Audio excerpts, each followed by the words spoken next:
Hi అండి, అందరూ ఎలా ఉన్నారు? నేనైతే చాలా బాగున్నాను. Welcome to my channel recipe with Usha. ఈరోజు మీకు ఆంధ్ర స్పెషల్ గుత్తి వంకాయ ఫ్రై అనేది చూపించబోతున్నానండి. చాలా చాలా బాగుంటుంది. మీరు కూడా ఒకసారి ఇలా ట్రై చేయండి. కావలసిన పదార్థాలు చూద్దాం. ముందుగా వంకాయలు, ఉప్పు, కారం, గరం మసాలా, ఎండుమిరపకాయలు, చిన్నులపాయలు 4 రెబ్బలు, పసుపు, ధనియాలు, జీలకర్ర, ఎండు కొబ్బరి ముక్కలు, ఒక ఉల్లిపాయ తరిగినది, 2 రెమ్మల కరివేపాకు. ముందుగా ఒక కడాయి అనేది పెట్టుకుందాము. అందులోకి 1 టేబుల్ స్పూన్ ధనియాలు అనేది వేసుకుందాము. 1 స్పూన్ జీలకర్ర. ఇలా ఒకసారి కలుపుకుందామండి.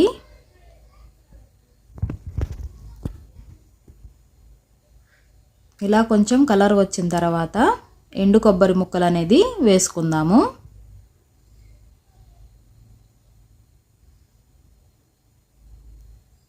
దోరగా వేగితే సరిపోతుందండి.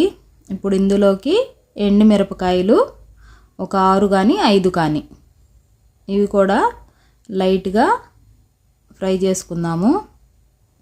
ఇవి చల్లారి పెట్టుకుందామండి. ఈలోపు ఒక గిన్నె తీసుకొని అందులో కాసినన్ని వాటర్ పోసుకొని రాళ్ళ ఉప్పు అనేది వేసుకుంటున్నానండి. వంకాయలు అనేది కండ్రెక్కకోకుండా ఇప్పుడు వంకాయలకి 4 భాగాలు చేసుకుందాము.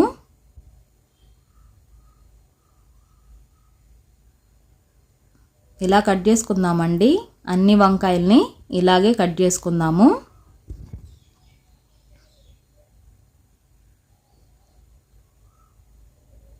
ఇప్పుడు ఒక కడాయి పెట్టుకుని అందులోకి కాస్తంత ఆయిల్ అనేది వేసుకుందామండి. ఆయిల్ వేసుకొని ఆయిల్ వేడెక్కిన తర్వాత వంకాయలు అనేది ఒక్కొక్కటిగా ఆయిల్లో వేసేసుకుందాము.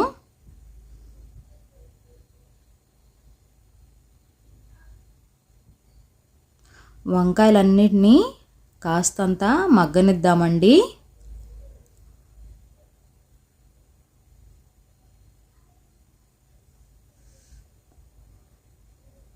వంకాయలు అనేది తొందరగానే మగ్గిపోతాయండి. ఇప్పుడు వంకాయలు అనేది వేరే ప్లేట్లోకి తీసేసుకుందాము. వంకాయలు చల్లారిపోయేలోపు ముందుగా ఏపి పెట్టుకున్న వాటిని మిక్సీ జార్లోకి వేసుకుందామండి. ఎండుమిరపకాయలు, ధనియాలు, ఎండు కొబ్బరి, జీలకర్ర ఇవి ఫ్రై చేసుకున్నాం కదా, ఇవి మిక్సీ జార్లో వేసేసుకుందాము. ఇందులోకి 2 టేబుల్ స్పూన్లు కారం అనేది వేసుకుందాము. కారం అనేది ఇష్టం లేకపోతే మీరు ఎండుమిరపకాయలే వేసుకోవచ్చు. ఎండుమిరపకాయలు ఇష్టం లేకపోతే కారమే ఒకటే యూస్ చేసుకోవచ్చు. అందులోకి కాస్తంత పసుపు, రాళ్ళ ఉప్పు, 4 చిన్నులపాయ రెబ్బలు, గరం మసాలా పౌడర్ వేసుకొని ఇలా పేస్ట్ చేసుకోవాలండి. ఇలా పేస్ట్ అయిన తర్వాత ఇందులోకి 2 రెమ్మల కరివేపాకు కూడా వేసుకొని మిక్సీ అనేది పట్టేసుకుందాము. ఆ మిక్సీ పట్టుకున్న దాన్ని వంకాయలు తీసుకున్న ప్లేట్లోకి ఇలా పెట్టుకుని వంకాయల మధ్యలోకి ఈ కారం అనేది అందులో పెట్టేసుకుందామండి.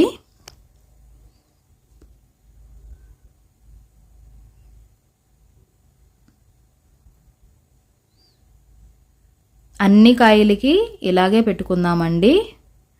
వంకాయలు 4 భాగాలు చేసాం కదా, ఆ భాగం లోపలికి పెట్టుకుందాము. వంకాయకి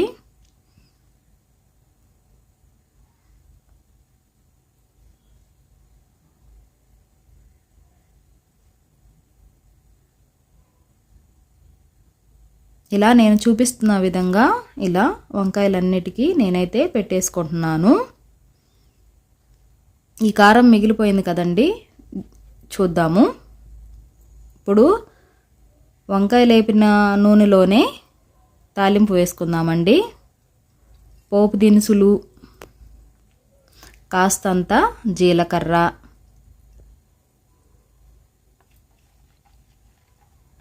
ఇలా కలుపుకుందాము. ఇలా కలుపుకున్న తర్వాత ఒక ఎండుమిరపకాయ, తుంచుకొని వేసుకుందామండి. 2 రెమ్మల కరివేపాకు కూడా వేసుకుందాము.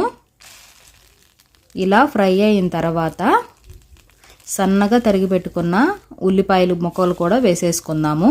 ఇవి దోరగా వేగితే సరిపోతుందండి, బాగా వేయించాల్సిన అవసరం లేదు.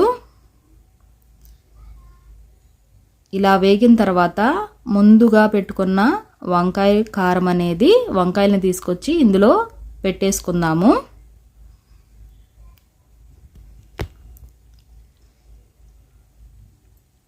మిగిలిన కారాన్ని కూడా ఇందులో వేసేసుకుందామండి. ఒక 2 నిమిషాలు ఈ ఉల్లిపాయలు ఈ కారంలోకి ఇలా కలుపుకుందాము.